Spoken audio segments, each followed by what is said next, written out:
Buenas tardes, nuevamente es para mí un privilegio de parte de Dios estar frente a ustedes acá en los estudios de Aspa Visión. Es un privilegio enorme poder dirigirme a todos ustedes para estudiar nuevamente la palabra del Señor. Y en esta tarde quisiera que estudiáramos una sola palabra, y esa palabra la vamos a encontrar en el final del último versículo que estudiamos la semana pasada, y que está en la epístola a los Romanos, capítulo 8, verso 30, que dice así: y a los que predestinó, a estos también llamó, y a los que llamó, a estos también justificó, y a los que justificó, a estos también glorificó. Vamos a orar. Padre, en esta tarde te damos gracias, Señor, por esta señal, por este canal maravilloso, Señor, por este medio de comunicación de tu palabra, por este medio, Señor, por medio del cual nosotros podemos enseñar tu palabra, podemos buscar tu voluntad, Señor, en estas maravillosas enseñanzas, en estas maravillosas cartas, en estas maravillosas profecías, Señor, que están contenidas en tu palabra, la Biblia. Señor, te rogamos nuevamente que tu Espíritu Santo sea nuestro maestro, sea quien nos dé entendimiento y que nos guíe, Señor, a toda verdad, en el nombre poderoso de Jesús. Amén. La palabra sobre la que quisiera que habláramos en esta tarde es la palabra gloria. Si nos damos cuenta, aquí termina el versículo con que a los que justificó, a estos también glorificó. Entonces, específicamente quisiera que habláramos y que estudiáramos el concepto de gloria. Y la verdad es que es un término bastante complejo, no es simplemente una palabra que tenga una definición corta, sino que, como ustedes saben, como muchas palabras, tiene diferentes acepciones.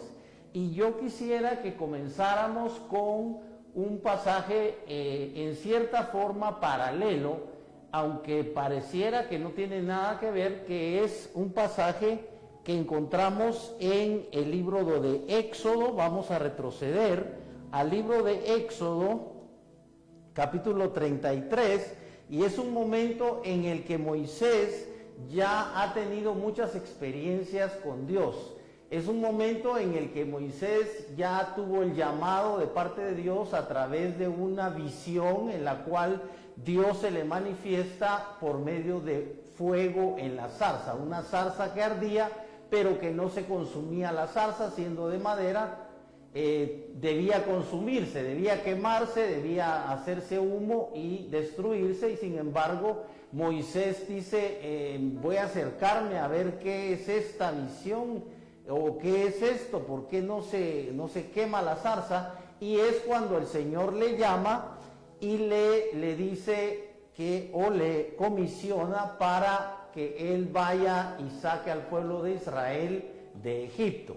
Recordemos que Moisés se niega al principio a obedecer al Señor y argumenta que es tartamudo, que a él le cuesta hablar, pero el Señor decidió enviarlo, y entonces lo que el Señor hace es algo, como siempre en el caso de la intervención divina, algo inusitado. Siempre Dios interviene de una forma que el hombre no imagina.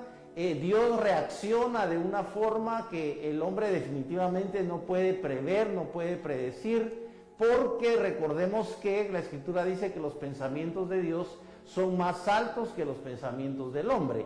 Entonces, obviamente, la mente de Dios es una mente divina, es una mente de infinita sabiduría, de infinito conocimiento, de infinita inteligencia, y podemos hablar de la mente de Dios porque recordemos que hemos tratado de toda la vida de entender a Dios. Yo creo que todos los cristianos hemos tratado de conocer a Dios, hemos tenido una revelación, o sea, hemos tenido una experiencia original que podemos llamar el nuevo nacimiento, que podemos llamar la conversión, que la podemos llamar el día o la noche en la que aceptamos a Cristo, en la que nacimos de nuevo, pero esa experiencia es el principio o el génesis de nuestra relación con Dios, en la cual nosotros vamos conociendo a Dios.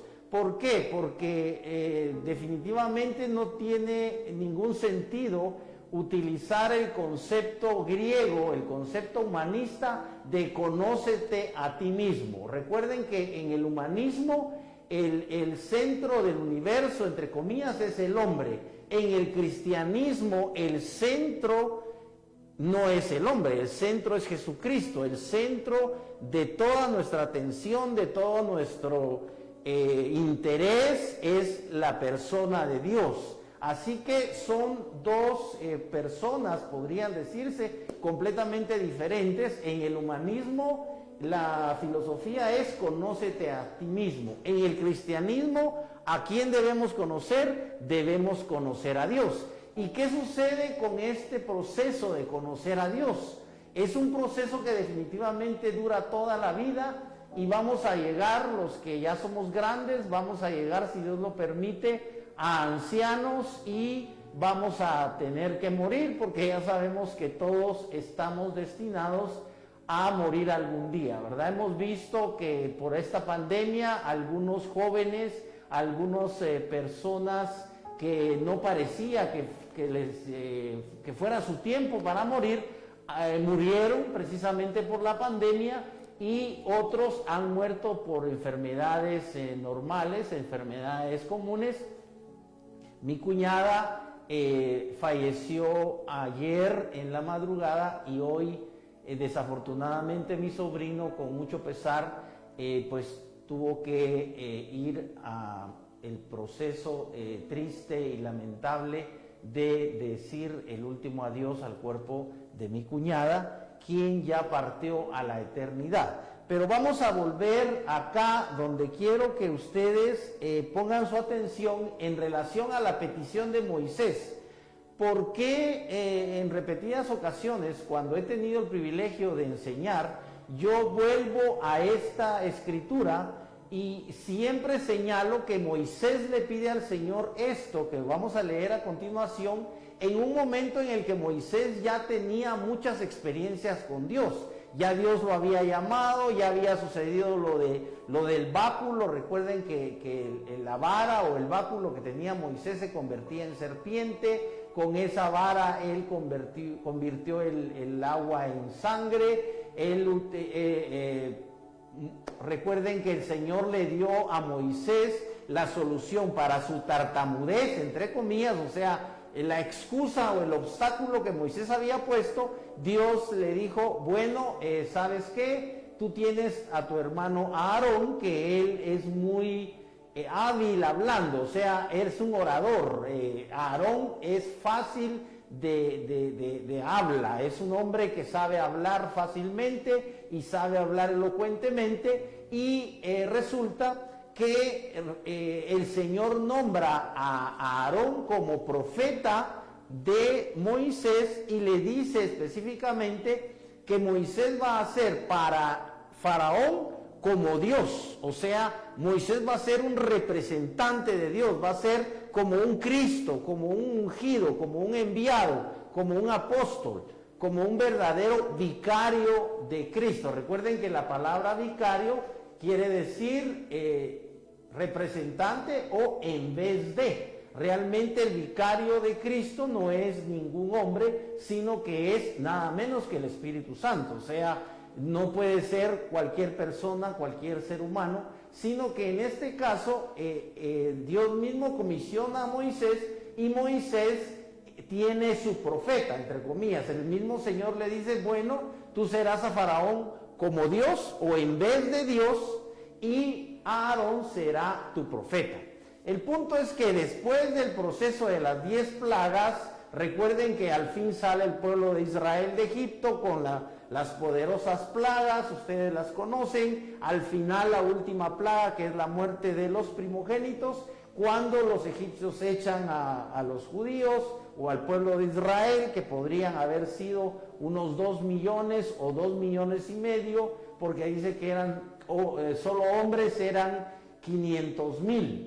Y generalmente hay más mujeres que hombres, podía haber 1,000,000 de mujeres, estamos hablando ya de 1,5 millones. ¿Y cuántos niños había? El pueblo de Israel era un pueblo que consideraba la paternidad algo divino, algo muy importante culturalmente, y generalmente los hogares no tenían solo un bebé, tenían 2, 3, 4, 5, no sé, 8, recuerden que Jacob tuvo 12 hijos. Entonces, ¿cuántos millones de niños podía haber en 1,5 millones de parejas, verdad? Así que más o menos eran 2,5 millones, más o menos, de personas que salieron del pueblo de Egipto hacia el monte Sinaí. Vemos la experiencia de que se abre el Mar Rojo, la experiencia de que Dios se manifiesta en forma de una nube de día y de noche de una columna de fuego.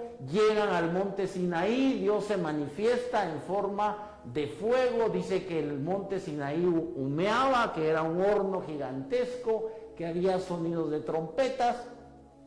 Hay una ocasión en la que recuerdan ustedes que el Señor le pide a Moisés que suba. Moisés está ahí 40 días y le da los 10 mandamientos, le da las 2 tablas, pero le dice regresa o desciende porque el pueblo se ha corrompido. Y efectivamente el pueblo se ha corrompido porque recuerdan ustedes que el pueblo, como ya no bajaba Moisés, le dijeron a Aarón, haznos un Dios, entre comillas o con minúscula, porque ya no sabemos qué le pasó a Moisés, haznos un Dios.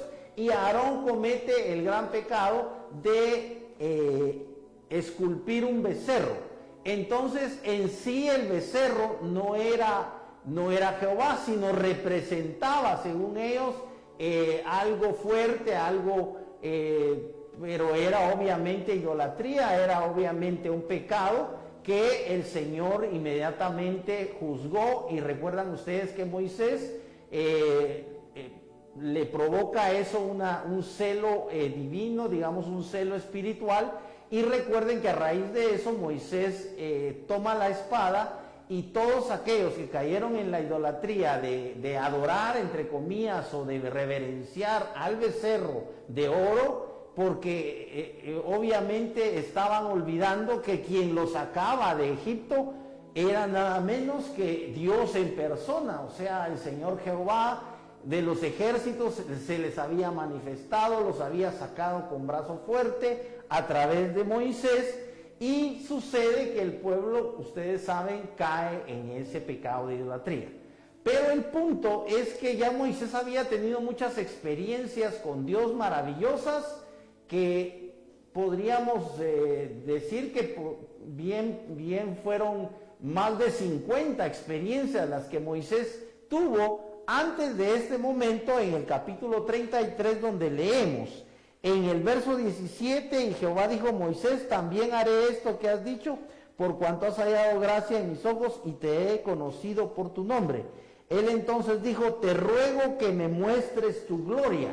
O sea, Moisés había visto de cerca al Señor, él lo había escuchado, había visto la columna de fuego, la columna de nube, había visto el monte Sinaí humear, había recibido las tablas de la ley, había por así decirlo, había tenido que empuñar la espada y matar a los idólatras que se habían atrevido a hacer una imagen de un becerro de oro para reverenciarlo o para tener una fiesta supuestamente en honor de Jehová, pero utilizando algo que era abominable para Dios. Ustedes saben que la idolatría en todo sentido es abominable a Dios.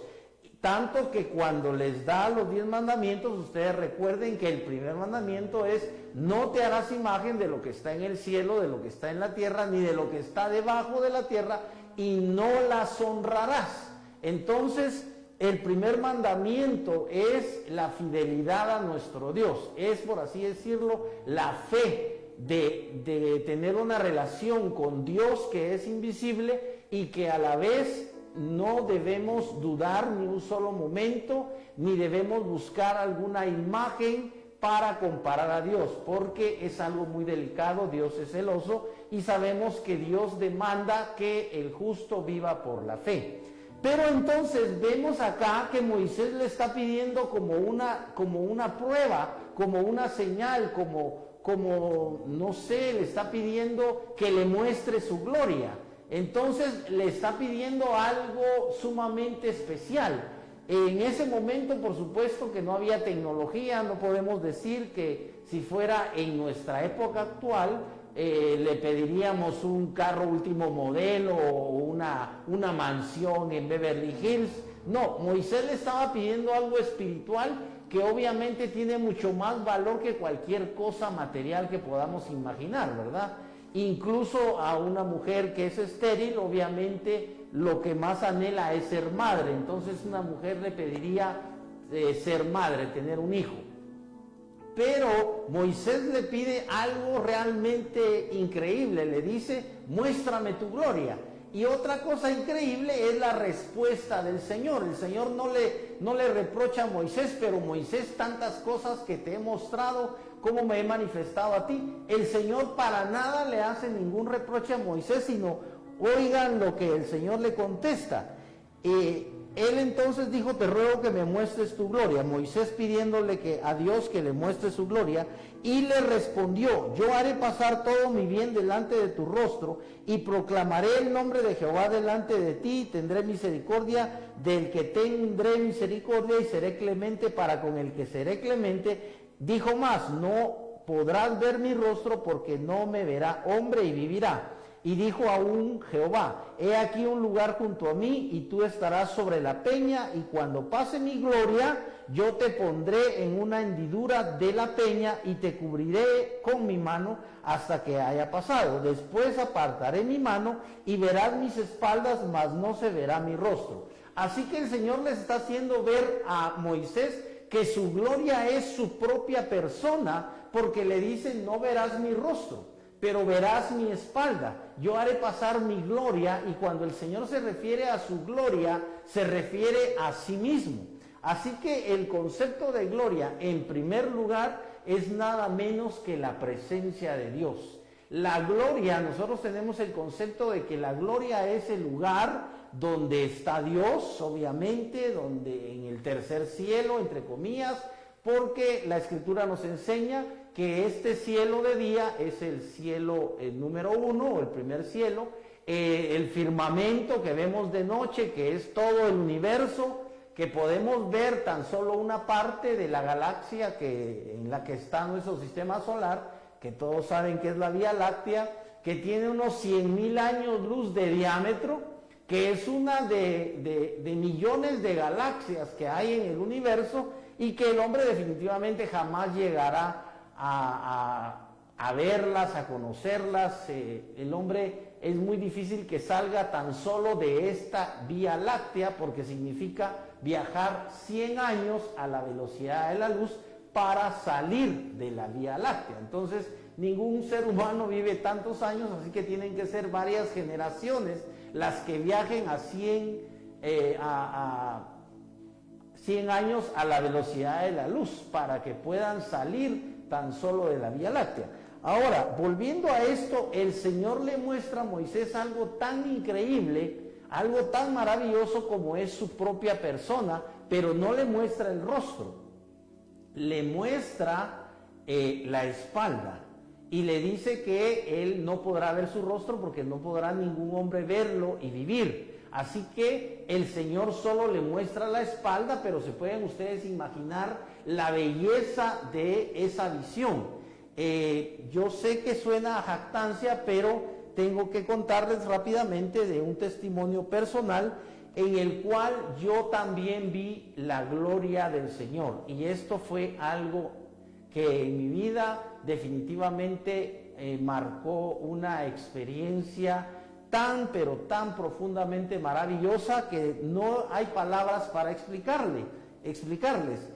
Solo que esto sucedió después de un pecado mío. Ustedes saben que somos pecadores y que todos pecamos en algún momento, y saben también que hay diferentes tipos de pecados, no solamente los carnales, digamos, los pecados aquí entre adultos de la fornicación, el adulterio, los pecados sexuales, valga la palabra, sino que hay muchos tipos de pecados, ¿verdad? Podemos tener orgullo, podemos tener vanidad, podemos tener envidia, podemos tener un tipo de pecado que podríamos decir que es un pecado psicológico, ¿verdad? Un pecado conductual. Yo podría sencillamente ver a alguien con ojos de desprecio y nadie lo sabe, sin embargo Dios lo sabe y yo ya cometí el pecado. De hecho, a mí me pasó una vez, ¿cómo les explico?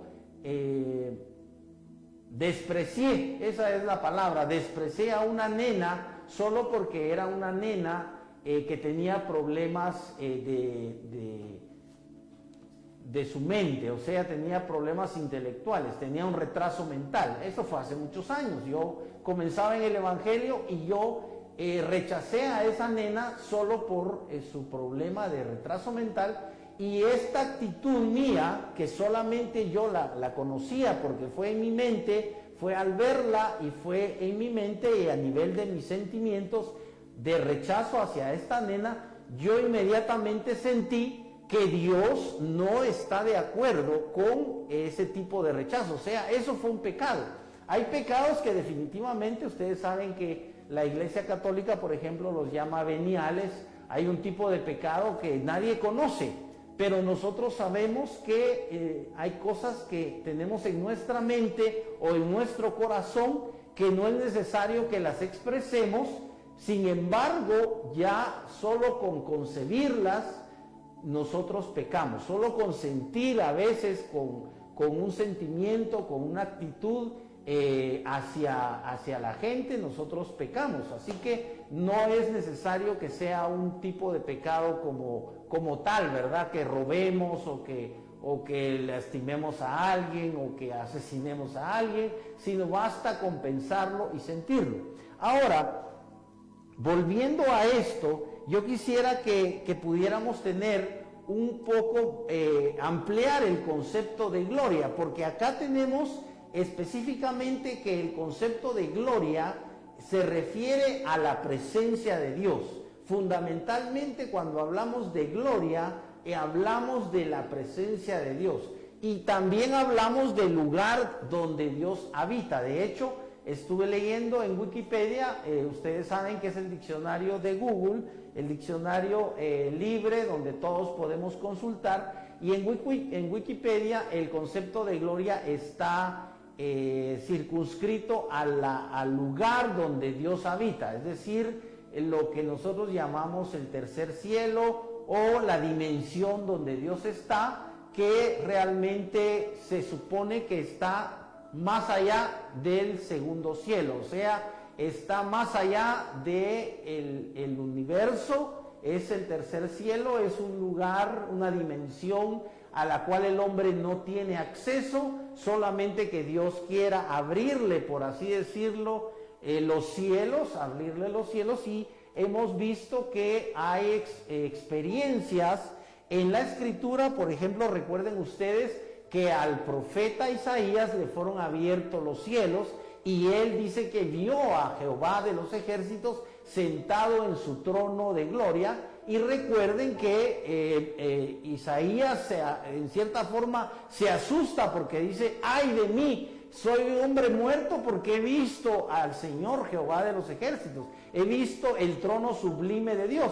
Sin embargo, recuerden ustedes que el Señor le toca los labios, porque él dice ser un hombre que habita en una tierra de hombres de labios inmundos. El Señor le manda un carbón con un ángel, le quema los labios, le limpia la boca, por así decirlo, espiritualmente hablando, porque lo va a usar a Isaías para poder comunicar su mensaje.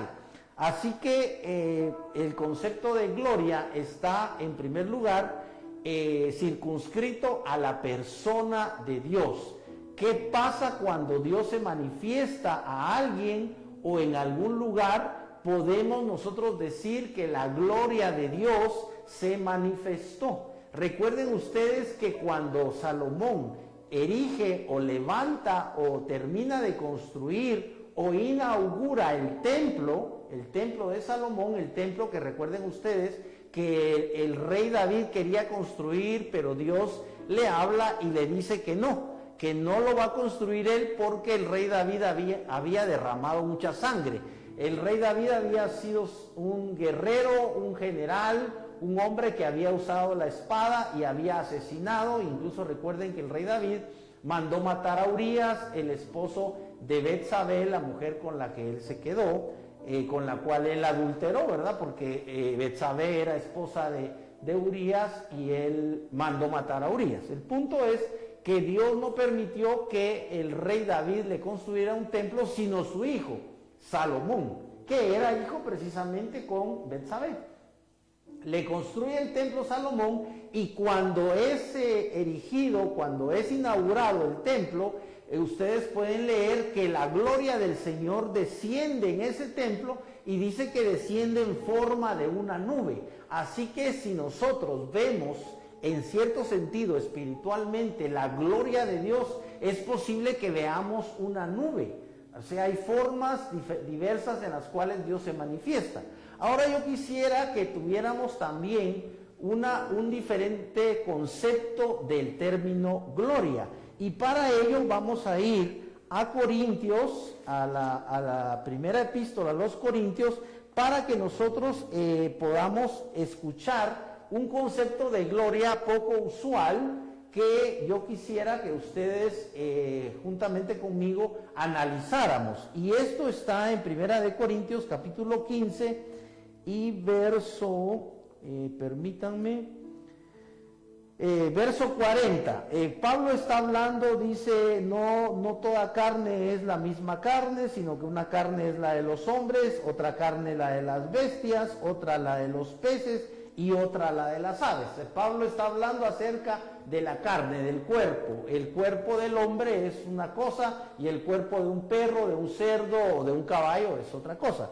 De un pez es otra cosa. Pero ahora en el verso 40 dice, y hay cuerpos celestiales y cuerpos terrenales, pero una es la gloria de los celestiales y otra es la de los terrenales. Así que Pablo está empleando el término gloria y fíjense ustedes qué acepción o qué significado le da. Una es la gloria del sol y otra la gloria de la luna y otra la gloria de las estrellas, pues una estrella es diferente a otra en gloria. Así que, ¿cuál es el concepto que está tratando aquí de darnos Pablo acerca de la palabra gloria? Y utiliza como ejemplo las estrellas. Pues sabemos que el sol es una estrella, el sol es la estrella que da luz y que da calor al sistema solar.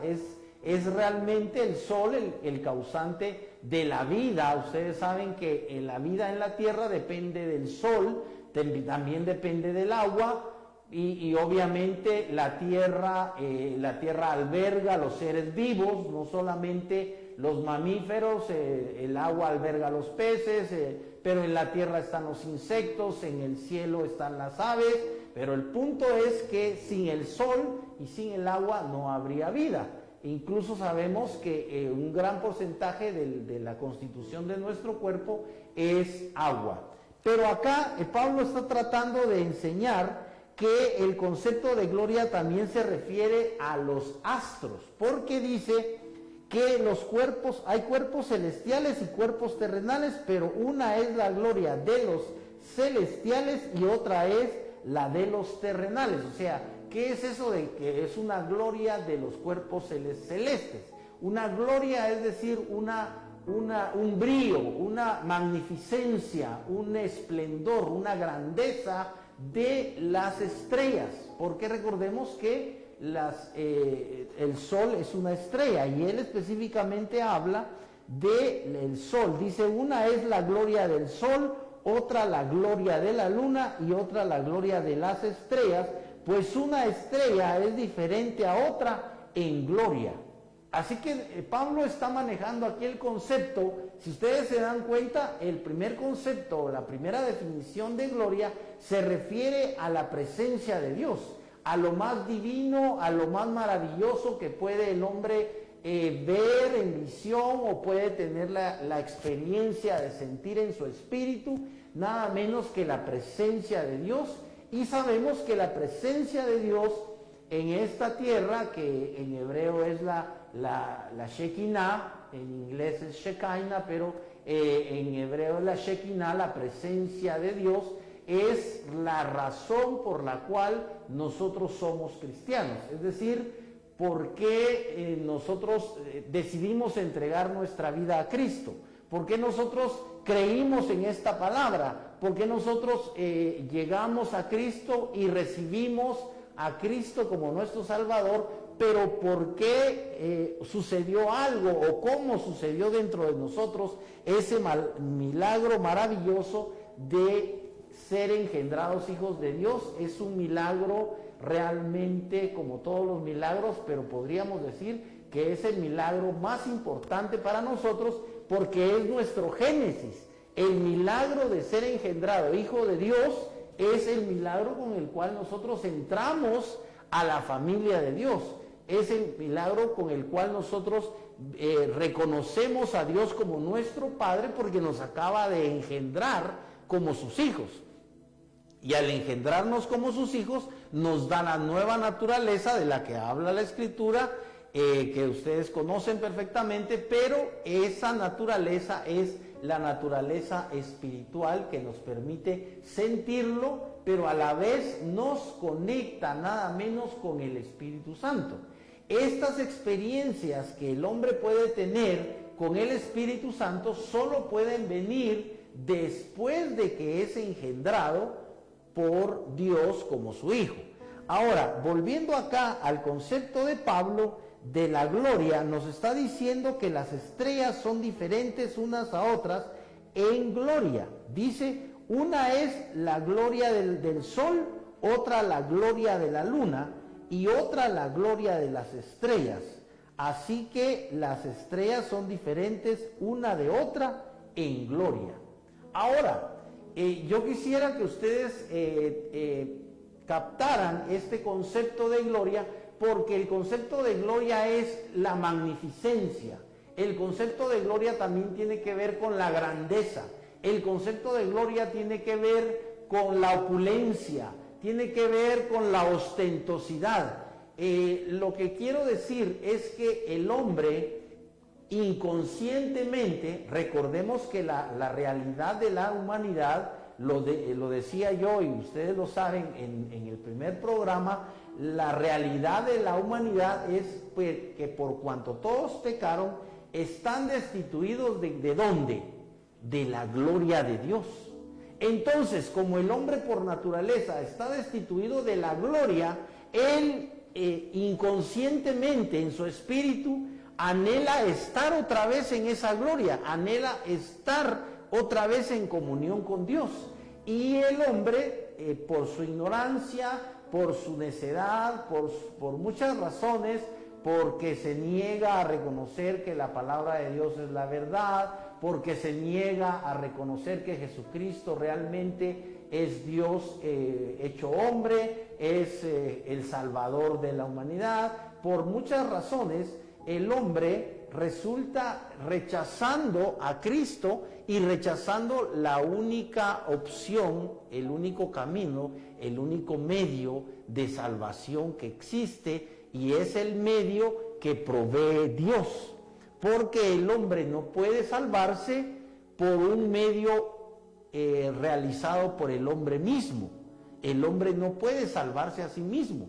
Es la salvación que Dios da la que el hombre debe y puede recibir, debe y puede y tiene que aceptar. El hombre no se puede salvar a sí mismo. Entonces, como el hombre no quiere esa salvación que Dios ofrece a través de Cristo, a través de la fe en el Hijo de Dios, a través de la fe en la palabra de Dios, y todo lo que ustedes saben que es en sí el Evangelio, el mensaje de salvación, el hombre cuando lo rechaza, no por ello obtiene definitivamente lo que busca en su conciencia, en su espíritu, y por eso decía inconscientemente, el hombre busca esa gloria. y cómo hace el hombre para suplir, entre comillas, esa gloria que perdió. En mi opinión, esa es solo mi opinión y es en cierta forma una teoría, esa es la razón por la cual el hombre busca la riqueza, busca la opulencia, busca la grandeza, y no es casualidad que, por ejemplo, los actores de Hollywood se les llame estrellas. ¿Por qué razón se les llama estrellas de cine? ¿Por qué razón se les llama estrellas? ¿Por qué los hombres buscan la fama y buscan ser como estrellas? Fíjense ustedes, yo creo que lo saben, vamos a ir al libro de Daniel, y en el libro de Daniel nos vamos a enterar de que el concepto de estrellas es un concepto tan antiguo como el libro de Daniel. Cuando nosotros empezamos a leer el libro de Daniel, los teólogos sitúan el libro de Daniel entre el 605 y el 530 antes de Cristo. Entonces, este concepto de estrella ya lo tenían 500 años, 600 años antes de Cristo.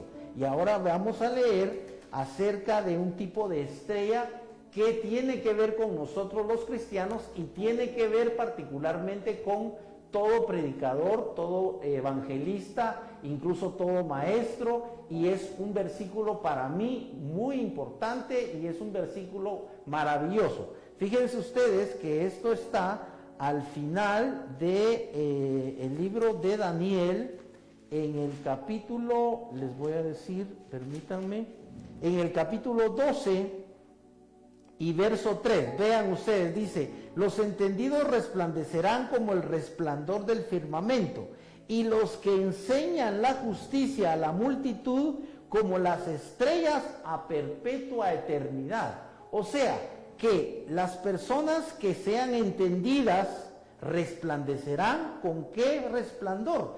Con el resplandor del firmamento. Entonces, no es casualidad que Pablo esté hablando acerca de la gloria del sol, de la gloria de las estrellas, de la gloria de la luna, y es interesante saber que Pablo, pues muchos siglos después, utiliza otra vez este concepto de la gloria de las estrellas, pero acá Daniel está comparando a las estrellas con las personas. Vean cómo dice, que los que enseñan la justicia a la multitud resplandecerán como las estrellas a perpetua eternidad. O sea que también los que en alguna medida podamos enseñar la justicia, podamos predicar la palabra de Dios, podamos evangelizar, podamos enseñar la palabra de Dios, siempre y cuando, por supuesto, estemos guiados por el Espíritu Santo, siempre y cuando nosotros tengamos la humildad de reconocer que no somos nada, que no podemos hacer nada si no fuere porque Dios nos lo da, Dios nos lo enseña y nosotros simplemente lo comunicamos.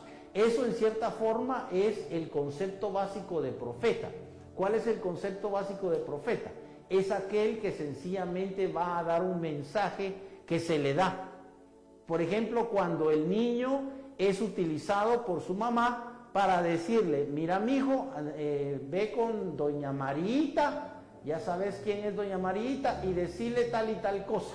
Y el niño va con doña Marita y le toca la puerta y le dice: dice mi mamá tal y tal cosa.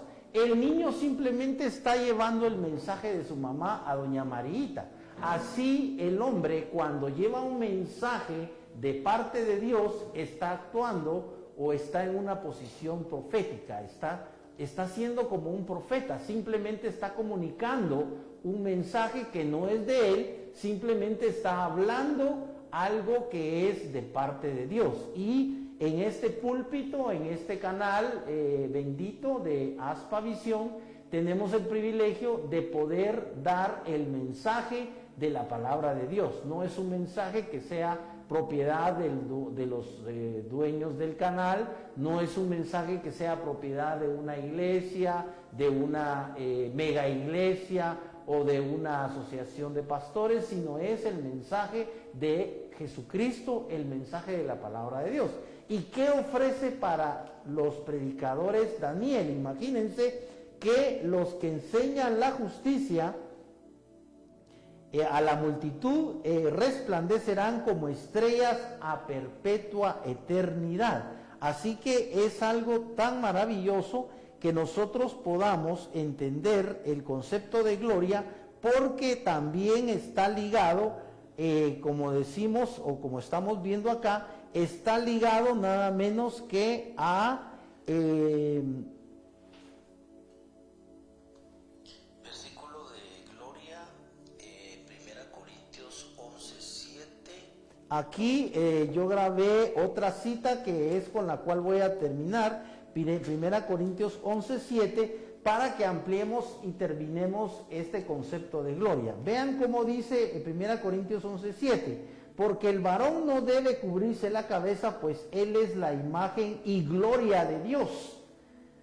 Pero la mujer es gloria del varón. Entonces ahora estamos teniendo un concepto de gloria diferente. Nada menos que la Escritura está enseñando que resulta que la gloria de Dios es el hombre. Y entonces, ¿cómo es eso? Si al principio teníamos el concepto de que la gloria de Dios es la presencia de Dios, pero ahora imagínense ustedes que el apóstol Pablo está dando otro concepto acerca de la gloria. ¿Y qué dice acá? Porque el varón no debe cubrirse la cabeza. Recuerden ustedes que eso es parte de la cultura hebrea, que los varones no debemos cubrirnos la cabeza en relación a la cultura hebrea, pero las mujeres sí. Entonces dice, pues él, o sea el hombre, es imagen y gloria de Dios. Ahora, ¿por qué el hombre es la gloria de Dios? Porque gloria también es un concepto que incluye poder. Gloria también es un concepto que incluye sabiduría, incluye la capacidad, la facultad, incluye en este caso la virtud que solo Dios tiene de crear. ¿Quién es el único que puede crear a un ser humano? Es Dios. Cuando el hombre tiene relaciones con su esposa, lo único que hace es, sabemos nosotros, engendrar. Pero el hombre no está creando. La mujer tampoco está creando. El óvulo que es fecundado por el esperma, nosotros lo sabemos ya como adultos, simplemente comienza el proceso de división de la célula.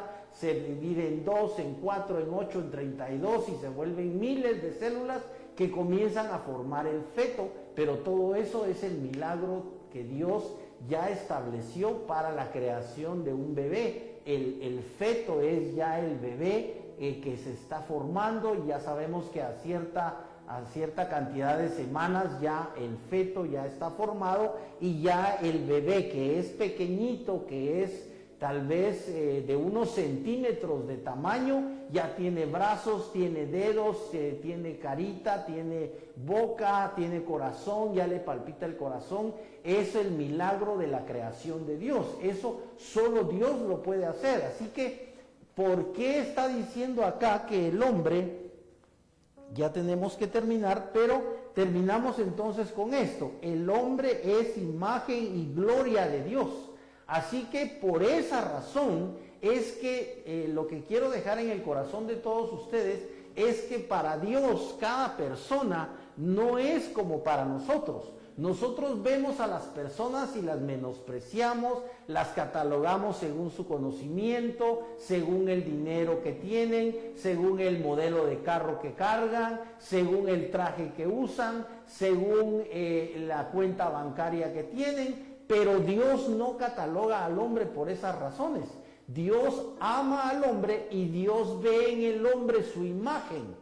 Y nada menos que el hombre, dice la Escritura, estamos leyendo, es la gloria de Dios. O sea, Dios demuestra cuán sabio es, cuán poderoso es, cuán amoroso, cuán divino, cuán santo, cuán inteligente es, cuando crea un ser humano, cuando crea un bebé. Cuando un padre de familia puede tener en sus brazos a su hijo, o una madre acaba de dar a luz a su bebé, lo ve como el ser más maravilloso, más hermoso de la tierra. Así que vamos a terminar en esta hora dándole gracias a Dios por este concepto de gloria, esperando que todos hayamos podido entender que el concepto de gloria es un concepto sumamente maravilloso, un concepto que abarca, para resumir, abarca nada menos que la presencia de Dios, pero también el concepto de gloria tiene que ver con la grandeza de los astros,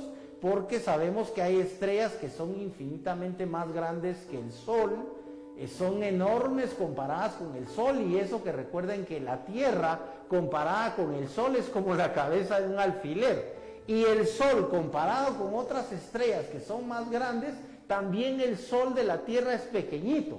Así que imagínense ustedes la grandeza de Dios, que los cielos de los cielos no lo pueden contener. Ese es un concepto que nosotros va más allá de nuestra mente. No sabemos cuán grande puede ser realmente Dios, si es más grande que el universo. El universo está contenido en Dios y el universo es infinito. Entonces el tamaño de Dios, se pueden ustedes imaginar, no se puede medir, es inconmensurable. Vamos a dar gracias a Dios por esta palabra, y también debemos reconocer que cada persona, cada ser humano, con los errores que tenga, con los defectos que tengamos, con las actitudes incluso pecaminosas que tengamos, es visto por Dios como la gloria de Dios, como alguien que muestra el poder de Dios. Padre, te damos gracias en esta tarde por tu palabra, Señor, que nos ha alumbrado. Señor, que todos los televidentes puedan,